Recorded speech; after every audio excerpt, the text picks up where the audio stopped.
स्वागत है आपका एसजी एकेडमी ऑफ इंग्लिश पर। हमेशा की तरह द हिंदू की एक और न्यूज रिपोर्ट लेकर मैं आपके सामने आ गया हूं। आपको सिखाऊंगा कि इंग्लिश से हिंदी कैसे बनाते हैं। सेंटेंसेस को ब्रेक डाउन करूंगा। सब्जेक्ट कहाँ है, वर्ब कहाँ है, ऑब्जेक्ट कहाँ है। आप अपने ग्रामर, वोकैबुलरी, रीडिंग कॉम्प्रिहेंशन हर एक चीज पर काम करेंगे इस वीडियो को देखकर। तो देर किस बात की है, चलो शुरू करते हैं। BJP is using women. Bhajpa इस्तेमाल कर रही है महिलाओं को एज अ ह्यूमन शील्ड, एक मानव ढाल के रूप में, फॉर इलेक्शंस, चुनावों के लिए। सेज, ये बात किसने कही? DMK MP Kanimozhi. I apologise if I mispronounce any names. यहां पर डीएमके का क्या मतलब है? डीएमके यानी कि द्रविड़ मुनेत्र कज़गम। ये एक तमिलनाडु की पॉलिटिकल पार्टी है, ठीक है। तो इसकी एमपी यानी कि सांसद यानी मेंबर ऑफ पार्लियामेंट कन्नीमोरी ने यह बात कही। तो यहां पर सब्जेक्ट है डीएमके एमपी कन्नीमोरी, वर्ब है सेज, वर्ब है सेज, और उन्होंने जो भी कहा वो ये कहा। ये ब्रैकेट्स के अंदर से का ऑब्जेक्ट है जो खुद एक नाउन क्लॉज है। इस नाउन क्लॉज में सब्जेक्ट है बीजेपी, जो कि प्रेजेंट कंटिन्यूअस टेंस में है कि बीजेपी यूज कर रही है, भाजपा इस्तेमाल कर रही है। यूजिंग का ऑब्जेक्ट हो गया वुमेन, यूज का ऑब्जेक्ट वुमेन को इस्तेमाल कर रही है। किस तरीके से यूज कर रही है ये बताने के लिए प्रेपोजिशन आ गई एज। एज का ऑब्जेक्ट बन गया ह्यूमन शील्ड।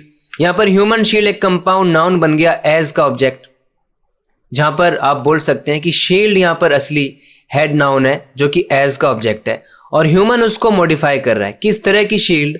Human shield. और किस लिए कर रही है ह्यूमन शील्ड का इस्तेमाल? पर्पस दिखाने के लिए प्रेपोजिशन आ गई फॉर। फॉर का ऑब्जेक्ट है इलेक्शंस, चुनावों के लिए। इसका अब आपको मीनिंग समझ में आ गया होगा और आपको पता चल गया होगा कि क्या क्या इसमें अलग अलग कंपोनेंट्स हैं, सब्जेक्ट वर्ब ऑब्जेक्ट क्या है, कैसे पहचानना है। इसी तरीके से आगे बढ़ते हैं हम। The BJP is using women of India. Bhajpa इस्तेमाल कर रहा है भारत की महिलाओं का एज अ ह्यूमन शील्ड, एक मानव ढाल के तरीके से, एक मानव ढाल की तरह, फॉर इलेक्शनियरिंग। देखो कितना इंटरेस्टिंग सा ये टर्म है। इंजीनियरिंग होता है ना, इंजीनियरिंग, ये है इलेक्शनियरिंग। इलेक्शनियरिंग क्या होता है? वो सारी एक्टिविटीज या स्ट्रेटजीज जिनका यूज किया जाता है इलेक्शन में वोट्स को विन करने के लिए, उनको आप कलेक्टिवली इलेक्शनियरिंग कह सकते हैं। तो इलेक्शनियरिंग का मतलब ऐसी स्ट्रेटजीज बनाना या कुछ भी ऐसी गतिविधियों में हिस्सा लेना जिससे आप अपने चुनाव का प्रचार कर सके और अपने चुनाव में जो है आप जीत हासिल कर सकें। ये सब गतिविधियां को आप कह रहे हैं इलेक्शनियरिंग। तो इलेक्शनियरिंग की तरह नहीं, इलेक्शनियरिंग के लिए महिलाओं का इस्तेमाल कर रही है बीजेपी एक ह्यूमन शील्ड की तरह। यह बात किसने कही? द्रविड़ मुनेत्र कज़गम, डीएमके मेंबर, इस पार्टी के एक मेंबर, एक सदस्य कन्नीमोरी ने कही ये बात। देखो वर्ब आ गया टोल्ड। उन्होंने कहा, किसको कहा? द लोकसभा, लोकसभा को ये बात कही। कब कही? कब कही? ऑन फ्राइडे, शुक्रवार को कही। किस टाइम कही? उस टाइम क्या हो रहा था? तो एज कंजंक्शन बताएगा। एज शी स्ट्रांगली आर्ग्यूड, उन्होंने बहुत स्ट्रांगली आर्ग्यू किया, यानी बहुत ही प्रभावपूर्ण तरीके से, जोरदार तरीके से आर्ग्यू किया। For delinking, delimitation. यहां पे आर्ग्यू का सीधा सीधा ट्रांसलेशन के जरिए ये मतलब मत समझना कि आर्ग्यू का मतलब बहस करना है। आर्ग्यू के साथ आपने प्रेपोजिशन फॉर लगा दिया तो ये कहने का मतलब होता है कि आप किसी चीज के समर्थन में कुछ बात बोल रहे हो, कुछ रीजंस दे रहे हो, अपनी बात को सही साबित करने के लिए किसी चीज को आप सपोर्ट कर रहे हो और उसके समर्थन में कुछ बात बोल रहे हो। तो उन्होंने आर्ग्यू किया किस चीज के लिए? Delinking delimitation from the women's reservation. यहां पर पहले आपको पता होना चाहिए डिलिमिटेशन क्या है और फिर उसको डीलिंक करने की बात क्यों हो रही है। तो डिलिमिटेशन क्या होता है? जो अलग अलग निर्वाचन क्षेत्र है यानी इलेक्ट्रल कंस्टिट्यूएंसीज है, उनकी बाउंड्रीज हैं। तो जब इन इलेक्ट्रल कंस्टिट्यूएंसीज की जो बाउंड्रीज हैं उनको आप रीड्रॉ करते हो। डिलिमिटेशन का मतलब आप ये डिसाइड करते हो कि इन कंस्टिट्यूएंसीज की लिमिट क्या होगी, यानी वो सब इलाके, वो सब एरियाज जहां पे अलग अलग रिप्रेजेंटेटिव्स हैं, वो सब क्या होते हैं? कंस्टिट्यूएंसीज हैं। तो उनकी बाउंड्री को चेंज करना है, आपको घटाना है, एक्सपेंड करना है, शॉर्टन करना है, बढ़ाना है, घटाना है, किसी भी प्रकार के चेंजेस करने हैं आपको, वो होता है डिलिमिटेशन। तो जब समय के साथ पॉपुलेशन घटती या बढ़ती है, जो बाउंड्रीज हैं, जो कंस्टिट्यूएंसीज बनाई हुई है, जो निर्वाचन क्षेत्र बनाए हुए हैं, उनकी बाउंड्रीज को रीड्रॉ किया जाता है, ठीक है। और इसको डीलिंकिंग के लिए वो बोल रही है। डीलिंकिंग मतलब, डीलिंक करना मतलब, लिंक मतलब जोड़ना, डीलिंक मतलब हटा देना। तो डिलिमिटेशन को हटा दो, अलग कर दो। किससे अलग करना है? From the women's reservation law. जो वुमेन का रिजर्वेशन का जो लॉ है ना, मतलब कि जो महिला आरक्षण कानून है, उससे डिलिमिटेशन को अलग कर दो। वुमेन का रिजर्वेशन आप करने की बात कर रहे हो तो इसके लिए पहले डिलिमिटेशन मत होने दो, पहले ही उनको सीट्स दे दो वुमेन को। जो भी रिजर्वेशन आपको करना है पहले ही करो। डिलिमिटेशन पर आपने क्यों उसको जोड़ दिया है डिलिमिटेशन के साथ वुमेन रिजर्वेशन को? वुमेन रिजर्वेशन पहले ही आप लागू करो, डिलिमिटेशन पर मत छोड़ो इसको। तो डिलिमिटेशन के साथ जो जोड़ दिया गया ना वुमेन रिजर्वेशन लॉ को, उसको अलग करने की बात के लिए उन्होंने समर्थन किया, इस बात का समर्थन किया उन्होंने। यहां पर मेन सब्जेक्ट है डीएमके मेंबर कनिमोरी और मेन वर्ब है टोल्ड। बताया किसको? टोल्ड का इनडायरेक्ट ऑब्जेक्ट है द लोकसभा। और बताया क्या? क्या बताया? वो सारी चीज ये डायरेक्ट ऑब्जेक्ट है टोल्ड का, कि वो चीज क्या है जो बताई है। अब इस ऑब्जेक्ट में ये खुद एक नाउन क्लॉज है, इसमें बीजेपी सब्जेक्ट है, is using women present continuous tense, use का ऑब्जेक्ट वुमेन। वुमेन कौन सी है? ऑफ ने बताया इंडिया की। किस तरीके से यूज किया जा रहा है? एज प्रेपोजिशन ने बताया ह्यूमन शील्ड के तरीके से यूज किया जा रहा है। पर्पस क्या है यूज करने का? फॉर ने बताया। फॉर का ऑब्जेक्ट है इलेक्शनियरिंग, वर्ब जेरेंट फॉर्म में प्रेपोजिशन का ऑब्जेक्ट बन जाता है, ठीक है। ये बताया, ये ब्रैकेट मैंने गलत प्लेस कर दिया यहाँ पे, ये तो उसका नाम ही था। यहां से लेके यहां तक है, ये वाली बात है बताई है। और ये तो सब्जेक्ट का ही पार्ट है। द्रविड़ मुनेत्र कजगम डीएमके मेंबर कनिमोरी, ये पूरा सब्जेक्ट हो गया। और टोल्ड है वर्ब। अब बताया कब? बताया कब? ये बता रहे हैं हमें adverbial phrase of time, on Friday, Friday को बताया। फिर एज कंजंक्शन हमें साथ में बता रहा है कि साथ में उन्होंने और क्या किया, साथ ही साथ साइमल्टेनियसली दूसरी चीज और क्या हुई थी, देखो एज ने बताया यहां पे। फिर अगला क्लॉज यहां पर आ गया जिसमें सब्जेक्ट है शी, वर्ब है आर्ग्यूड फॉर। और आर्ग्यू कैसे किया? बहुत स्ट्रांगली किया, एडवर्ब ऑफ मैनर। और किसके लिए किया? फॉर का ऑब्जेक्ट बन गया डीलिंकिंग, डिलिमिटेशन। यहां पे फॉर का ऑब्जेक्ट है डीलिंकिंग और डीलिंकिंग का ऑब्जेक्ट है delimitation.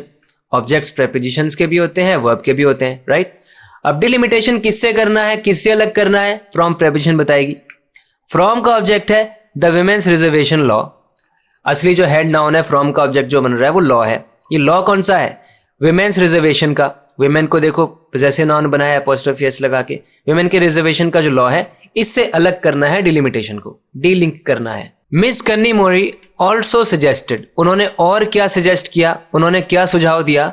That the centre convene, कि सेंटर कन्वीन करे। कन्वीन करने का मतलब होता है मीटिंग बुलाना, एक मीटिंग अरेंज करना, ठीक है। जैसे कमिटी कन्वीन करेगी कल। देखो कन्वीन मतलब बैठक करना भी होता है या बैठक बुलाना भी हो सकता है। आप दो चार लोग बैठकर मीटिंग कर रहे हैं तो आप बोलोगे उन्होंने कन्वीन किया मीटिंग को। या आप लोगों को कन्वीन करते हो, यानी उनको एकत्रित करके मीटिंग करते हो, ठीक है। मैं एक मीटिंग को कन्वीन करूंगा, ठीक है। या हम सब लोगों ने मिलकर कन्वीन किया, तो इस तरीके से दोनों तरीके से कन्वीन यूज हो जाता है। तो सेंटर को कन्वीन करना चाहिए, यानी बैठक बुलानी चाहिए। अ कॉन्स्टिट्यूशनल कॉन्फ्रेंस, वो भी कैसी? कॉन्स्टिट्यूशनल कॉन्फ्रेंस यानी संवैधानिक कॉन्फ्रेंस, संवैधानिक सम्मेलन होना चाहिए। किसका? ऑफ ऑल चीफ मिनिस्टर्स, सारे मुख्यमंत्रियों का। टू मूव फॉरवर्ड, ताकि आगे बढ़ा जा सके। किस चीज में आगे बढ़ा जा सके? ऑन द कंटेंशियस इशू, ये जो विवादास्पद इशू जो बना हुआ है, कंटेंशियस कोई चीज है मतलब उससे विवाद पैदा हो रहा है, विवाद बन रहा है, उससे झगड़ालू विषय है वो। एक कंटेंशियस इशू हो सकता है, कोई डिस्कशन कंटेंशियस हो सकता है, कोई पर्सन कंटेंशियस हो सकता है, यानी जिससे विवाद पैदा हो जाता है, विवादास्पद। तो ये है वो विवादास्पद कमरा। तो ये जो कंटेंशियस इशू है ना, इसमें आगे बढ़ने के लिए, अब ये इशू किस चीज का है? ऑफ ने बताया ऑफ रीड्रॉइंग लेजिस्लेटिव कंस्टिट्यूएंसीज, यानी डिलिमिटेशन। जो लेजिस्लेटिव कंस्टिट्यूएंसीज को रीड्रॉ करने का जो विवादास्पद इशू है, इस पे आगे बढ़ने के लिए क्या करें क्या ना करें, इसके लिए चीफ मिनिस्टर्स की एक कॉन्फ्रेंस बुलाई जानी चाहिए, सेंटर को ये काम करना चाहिए। ये मिस कनिमोरी ने सजेस्ट किया। मीनिंग समझ में आ गया? देखो अब कंपोनेंट्स। सब्जेक्ट मिस कनिमोरी, वर्ब है सजेस्टेड, और उन्होंने क्या सजेस्ट किया? वो एक दैट क्लॉज में आया हुआ है। दैट से लेकर ये पूरा ही है, दैट क्लॉज जो है ये इस सजेस्टेड वर्ब का ऑब्जेक्ट है और इसके अंदर हम यूज कर रहे हैं प्रेजेंट सब्जेक्टिव मूड। देखो सब्जेक्ट है द सेंटर और वर्ब है कन्वीन। कन्वीन में देखो सेकंड फॉर्म नहीं है, थर्ड फॉर्म नहीं है, आईएनजी नहीं है, कुछ नहीं है, बेस फॉर्म है वर्ब की कन्वीन। पास्ट की बात है तो कन्वीन्ड क्यों नहीं है, ये कन्वीन है क्योंकि इसको कहते हैं प्रेजेंट सब्जेक्टिव मूड और ये इस तरह के वर्ब्स के बाद आता है सजेस्टेड, डिमांडेड, रेकमेंडेड, इंसिस्टेड। तो इनमें क्या होता है, उन्होंने बस बोला है कि कन्वीन करो। अब ये कन्वीन हुई है मीटिंग कॉन्फ्रेंस या नहीं हुई है, होगी या नहीं होगी, ये तो पता नहीं, लेकिन उन्होंने बस बोला था कन्वीन करने के लिए।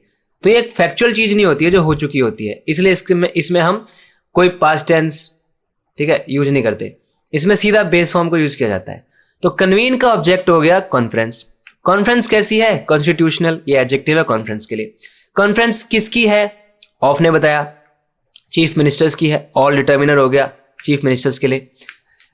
अब क्यों करना है, तो पर्पस दिखाने के लिए इन्फिनेटिव आ गया। अगर मेरी इन क्लासेस को, वीडियोस को आप रेगुलरली अटेंड करते हो, देखते हो, तो आपने अब तक बहुत बार देख लिया होगा कि किस तरीके से बार बार ये चीजें आती हैं और बहुत अच्छे से मजबूत हो जाएंगे आपके कॉन्सेप्ट्स कि पर्पस दिखाने का काम करता है इन्फिनेटिव। इन्फिनेटिव का एक काम होता है पर्पस दिखाना। यहां भी ये पर्पस दिखा रहा है, एजेंडा दिखा रहा है, एम दिखा रहा है कि हम ये क्यों कर रहे हैं। क्यों करें कन्वीन, मूव फॉरवर्ड करने के लिए। किस पे मूव फॉरवर्ड करने के लिए, ऑन का ऑब्जेक्ट बन गया कंटेंशियस इशू, जहां पे कंटेंशियस इशू के लिए एडजेक्टिव है। इशू किस चीज का है, ऑफ ने बताया, ऑफ का ऑब्जेक्ट बन गया ये वर्ब जेरेंट फॉर्म में। रिड्रॉ का ऑब्जेक्ट है कंस्टिट्यूएंसीज। कंस्टिट्यूएंसीज कैसी हैं, लेजिस्लेटिव, ये एडजेक्टिव हो गया कंस्टिट्यूएंसीज के लिए। पार्टिसिपेटिंग यानी हिस्सा लेना, भाग लेना, किस में, इन द डिबेट, एक बहस में भाग लेते हुए। डिबेट किस चीज के ऊपर थी, on the constitution 131st amendment bill, जो 131वां संशोधन विधेयक है 2026 का, उसके ऊपर ये बहस थी। आगे इसके बारे में लिखा हुआ है विच सीक्स टू अमेंड, जो सीक करता है यानी जिसका एक एम है, जो कोशिश करता है, जो इस चीज में जिसका टारगेट है कि वो अमेंड करे। अमेंड करना क्या होता है, किसी चीज में कुछ बदलाव करना, कुछ सुधार करना। विमेन्स रिजर्वेशन लॉ, विमेन का रिजर्वेशन जो लॉ है, जो महिला आरक्षण कानून में संशोधन करने के लिए है, संशोधन करने का प्रयास करता है, एंड इम्प्लीमेंट इट, और उसको इम्प्लीमेंट करने का प्रयास करता है, उसको लागू करने का प्रयास करता है 2029 के लोकसभा चुनावों के लिए। एंड द डिलिमिटेशन बिल, एक तो डिबेट हो रही है इस 131st अमेंडमेंट बिल पे और दूसरी डिबेट हो रही है इस डिलिमिटेशन बिल पे। इसमें पार्टिसिपेट करते हुए मिस कन्नी मोरी रिस्पॉन्डेड, उन्होंने प्रतिक्रिया दी, अपनी जवाब दिया प्राइम मिनिस्टर को। यहां तक अगर आप देखें तो पार्टिसिपेटिंग एक प्रेजेंट पार्टिसिपल है जिसका काम यह बताना होता है कि कोई चीज हो रही है, एक चीज करते करते कोई इंसान दूसरा काम कर रहा है, तो पार्टिसिपेट करते हुए, पार्टिसिपेट किस में किया, इन प्रेपोजिशन ने बताया कि डिबेट में किया, इनका ऑब्जेक्ट बन गया डिबेट। ये डिबेट किस चीज के ऊपर है, ऑन प्रेपोजिशन ने बताया कॉन्स्टिट्यूशन बिल पर है। और ये कौन सा बिल है, ये रिलेटिव क्लॉज बताएगा जिसमें विच रिलेटिव प्रोनाउन बन के शुरुआत कर रहा है। वर्ब आ गया सीक, सीक कर रहा है, वो प्रयास कर रहा है, उसका एम है, क्या है, अमेंड करना। अमेंड का ऑब्जेक्ट वुमेन रिजर्वेशन लॉ, और दूसरा क्या सीक कर रहा है, वो इम्प्लीमेंट करना। इम्प्लीमेंट किसको करना है, इट को, ये इट इसी के लिए आ गया, इस लॉ के लिए। क्यों, किस चीज के लिए, for the 2029 Lok Sabha election. For का ऑब्जेक्ट यहाँ पर इलेक्शन हो गया। एंड एक तो ये था 131st अमेंडमेंट बिल, दूसरा है द लिमिटेशन बिल। इन सब में पार्टिसिपेट करते हुए, इनके ऊपर जो डिबेट चल रही है उसमें पार्टिसिपेट करते हुए, फिर जाके यहाँ पे मेन सब्जेक्ट आया है मिस कन्नी मोरी, रिस्पॉन्डेड वर्ब आ गया। रिस्पॉन्डेड का ऑब्जेक्ट है, रिस्पॉन्डेड क्योंकि इंट्रांजिटिव वर्ब है तो टू प्रेपोजिशन आ गई, और टू का ऑब्जेक्ट है प्राइम मिनिस्टर। नरेंद्र मोदीज काला टीका इवल आई स्पॉट जाइब, उन्होंने किस चीज का रिस्पॉन्ड किया है, मिस्टर नरेंद्र मोदी का एक जाइब था। जाइब क्या होता है, जाइब होता है एक सरकास्टिक रिमार्क, यानी एक कटाक्ष या तंज कसना जिसको बोलते हैं, कि किसी को थोड़ा क्रिटिसाइज करने के लिए या उसको इनडायरेक्टली इंसल्ट करने के लिए कुछ बात जो बोली जाती है ना, उसको जाइब बोलते हैं। ही मेड अ जाइब, आई इग्नोर्ड हिज जाइब, हिज कमेंट वाज अ जाइब, तो ऐसे जाइब, तो उनका एक जाइब था, उन्होंने कुछ बोला था काला टीका को लेकर। ऑन थर्सडे, गुरुवार को, mister Modi commenting on DMK members in the house, mister Modi comment करते हुए, ठीक है, टिप्पणी करते हुए डीएमके मेंबर्स पे, जो कि हाउस में है, सदन में, वेयरिंग ब्लैक क्लोथ्स, जिन्होंने काले कपड़े पहने हुए हैं डीएमके के मेंबर्स, तो उनका ये ब्लैक क्लोथ्स पहनना एज अ साइन, एक साइन है, यानी एक प्रतीक है ऑफ प्रोटेस्ट। किसका प्रतीक है? प्रोटेस्ट का, विरोध का। विरोध किस चीज के अगेंस्ट हो रहा है? किस चीज का विरोध हो रहा है? Against the amendment bill. Amendment bill का विरोध हो रहा है, जो संशोधन विधेयक है उसका विरोध हो रहा है। सेड, उन्होंने कहा, देयर अटायर वर्क्ड, कि उनका अटायर वर्क कर रहा है, कि उनका जो, जैसे उन्होंने कपड़े पहने हैं, ब्लैक क्लोथ्स जो उन्होंने पहने हैं, उनका जो अटायर है, उनकी जो पोशाक है, ये काम कर रही है एज अ काला टीका, काले टीके की तरह काम कर रही है, टू वार्ड ऑफ इवल आई। जैसे काला टीका नजर उतारता है, बुरी नजर उतारता है, तो ये वो काम कर रही है। मतलब गुरुवार को श्री मोदी ने इस संशोधन विधेयक का जो विरोध हो रहा है उसके प्रतीक के रूप में सदन में काले कपड़े पहने जो ये सदस्य हैं, इन पर टिप्पणी करते हुए कहा कि उनकी पोशाक तो बुरी नजर से बचने के लिए काले टीके का काम कर रही है। हम ये अमेंडमेंट बिल लेके आ रहे हैं, हमने इसको प्रपोज किया है, लेकिन अब ये अच्छा कुछ काम हो रहा है तो यहाँ पे बुरी नजर उतारने के लिए, बुरे नजर उतारता है ना जैसे काला टीका, उसी तरीके से ये काले कपड़े पहनकर यहाँ पर खड़े हैं। इस तरीके से उनका ये कटाक्ष था। यहाँ पर सब्जेक्ट है मिस्टर मोदी, मेन वर्ब कहाँ है वो बताओ। यहाँ पर एज सेड, मिस्टर मोदी ने कहा, क्या कहा? जो भी कहा वो क्लॉज है ये, कि उनका अटायर जो है, उनके जो कपड़े हैं वो वर्क कर रहे हैं। मेन वर्ब आ गया, अटायर के लिए वर्ब। किस तरीके से वर्क कर रहे हैं? As preposition. एज का ऑब्जेक्ट है काला टीका, एक काले टीके की तरह काम कर रहे हैं, टू वार्ड ऑफ इवल आई, बुरी नजर उतारने के लिए। अब और सब कुछ यहाँ पे क्या है? इससे पहले जो आपने देखा वो तो एडोबल फ्रेज ऑफ टाइम है कि थर्सडे को कहा उन्होंने। तो जब मिस्टर मोदी ने कहा ना, उसी वक्त वो कमेंट कर रहे थे, कमेंट करते हुए कहा उन्होंने। प्रेजेंट पार्टिसिपल है ये। किस पर कमेंट कर रहे थे? ऑन प्रेपरेशन ने बताया डीएमके के मेंबर्स पे कर रहे थे। ये मेंबर्स कहाँ थे? हाउस में थे, और इनके लिए प्रेजेंट पार्टिसिपल आ गए। इन्होंने पहना हुआ था ब्लैक क्लोथ्स को as a sign of protest, एक प्रोटेस्ट के साइन में। किसके खिलाफ था protest? Against amendment bill. I hope everything is crystal clear to you now. Hitting back, पलटवार करते हुए, वापस जवाब देते हुए, miss Kanimozhi, who was dressed in a black sari, जिन्होंने पहनी हुई थी एक ब्लैक साड़ी, सेड, उन्होंने कहा, आई एम सरप्राइज्ड, कि मैं हूं दंग, मुझे आश्चर्य है, that people who are there, वो लोग जो वहां पर हैं, टू डिफेंड हिंदुत्व, जो रक्षा कर रहे हैं हिंदुत्व की रक्षा करने के लिए जो लोग यहाँ पर मौजूद हैं, वर नॉट रिमाइंडेड ऑफ, उनको रिमाइंड नहीं हुआ, उनको याद नहीं आई, गॉडेस काली, माँ काली की याद नहीं आई उनको देवी काली की याद नहीं आई, द डार्क गॉडेस, जो कि माँ काली देवी हैं, हु वेयर्स ब्लैक, जो काले वस्त्र पहनती हैं, एंड द वन, और वो देवी हैं, हु ड्राइव्स अवे, जो दूर भगाती हैं, ईगो को, अहंकार को, एरोगेंस को, अहंकार को, घमंड को, इग्नोरेंस को, अज्ञानता को।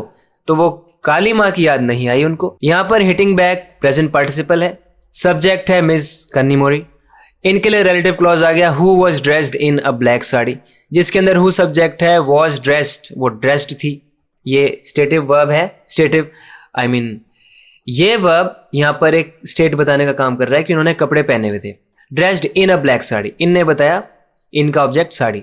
सेड, अब जाके ये वर्ब आया है किसके लिए? इस सब्जेक्ट के लिए। और सेड क्या कहा उन्होंने? वो पूरा क्लॉज है कि आई एम सरप्राइज, मैं सरप्राइज हूँ। किस चीज को लेकर सरप्राइज हूँ? ये दैट क्लॉज बताएगा। दैट पीपल सब्जेक्ट है, पीपल के लिए फिर रिलेटिव क्लॉज आ गया। कौन से लोग?